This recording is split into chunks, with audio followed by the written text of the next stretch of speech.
He was flawless, radiant, wise, beloved by gods and men alike. But perfection has a price. In the shadows, a trickster waited, not to destroy what was evil, but to ruin what was good. This isn't just a myth about betrayal, it's a lesson about envy, insecurity, and what we do with greatness. Welcome back to Myth Motivation.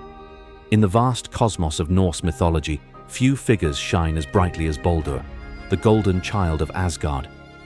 Known for his beauty, his kindness, and his unshakable peace, he represented the best of what a god, or a man, could be. Yet in a world of power struggles, egos, and divine tempers, even the most perfect being is not safe.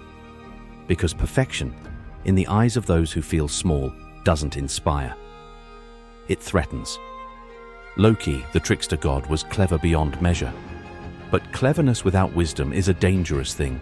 What began as curiosity, a whisper in the mind, soon became resentment, and that resentment turned to sabotage. This is the story of Baldur and Loki, but it's also a mirror. In our own lives, we meet Baldurs, people who seem untouchable, who radiate light. And within us, we harbor Loki, the voice that questions, that undermines, that envies. Today we journey through a myth that ends in tragedy, but speaks to something timeless: the cost of perfection and the danger of being unable to stand in its light. In the beginning, before the end was written, there stood Asgard, the realm of the gods. Towers of gold, halls of laughter, feasts that reached the stars. And among the gods, no one was more adored than Baldur. He was the embodiment of light, not just in form, but in soul. Wherever he walked, shadows softened, his laughter healed, his presence soothed. Mothers told their children to be like him. Warriors lowered their weapons in his name. Even the earth itself, it is said, bloomed when he stepped upon it. But no light shines without casting a shadow, and in that shadow watched a figure with eyes like wildfire. Brilliant, flickering, and dangerous. Loki. Not a god in the traditional sense. He was a shapeshifter, a mischief maker, a wanderer between realms. Invited to dine among gods, yet never quite one of them. Respected, but not trusted. Admired, but always at arm's length. To Loki, Baldur represented everything he was not: accepted, worshipped, perfect, and perfection. It infuriated him. Baldur began to have dreams, dark ones, visions of death, of shadows swallowing his light. The gods grew fearful. Odin, his father, rode to the underworld to seek answers from a dead seer. The prophecy was clear: Baldur would die.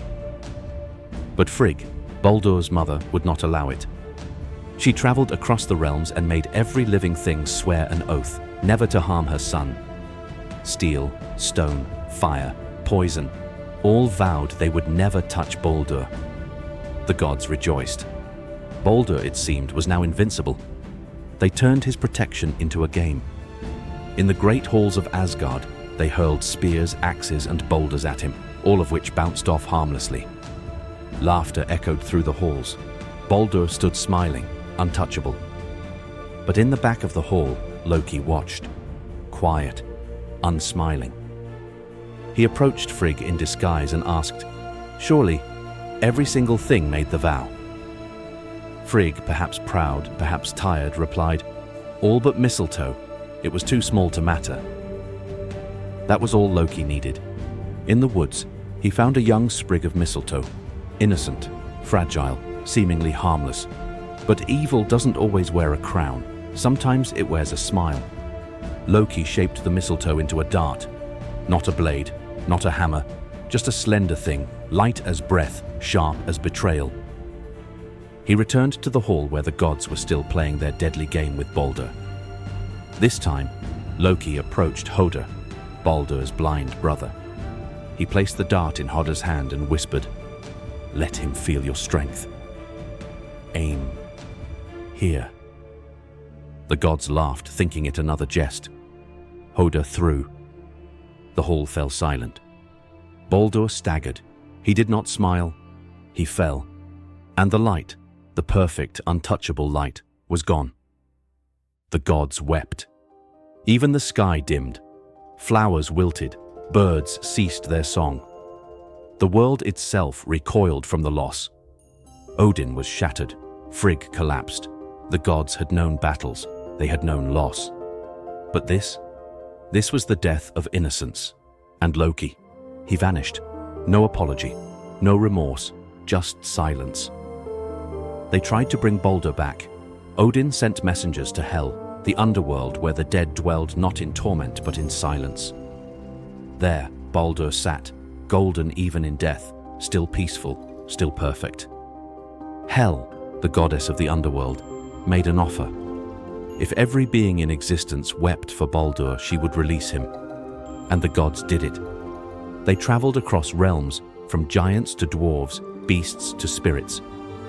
And all wept, even the stones, even the stars, all but one. An old woman in a cave. She refused. She said, "Let Hel keep what she has." That old woman, as you may have guessed, was Loki in yet another disguise. And so Baldur remained in the realm of the dead.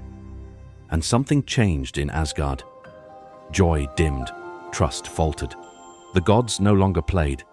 They searched for Loki, and when they found him, hiding, laughing, boasting, they bound him. Not with rope, but with the entrails of his own son. They laid a serpent above his head, its venom dripping onto his face. And there Loki lay, screaming, writhing until the end of days. Ragnarok, the twilight of the gods, it would come and Loki would return. But that is a tale for another time. What matters now is this. Perfection died. Not in war, not in chaos, but from envy, from within. Baldur was the best of them, and the best are not always destroyed by their enemies. Sometimes they fall by the hands of those who should have stood beside them. 1. Perfection isn't a shield, it's a target. Baldur wasn't hated for what he lacked. He was hated for what he had. That's the paradox of being too good. Don't shrink to avoid envy, but stay human, stay humble, stay grounded. 2. Insecurity seeks destruction, not glory. Loki wasn't evil, he was insecure. Jealousy festers when we don't face our own growth gaps. Let others inspire, not trigger you. 3. The smallest things can break the greatest people. A sprig of mistletoe. That's all it took. Pay attention to the small cracks in your armor. They're the ones that matter. 4. I deserve more is where most betrayals begin. Feeling unseen doesn't justify tearing others down. Real power isn't given, it's earned. Channel that hunger into growth. 5. The fall of Baldur was the rise of awareness. Innocence died, but wisdom was born.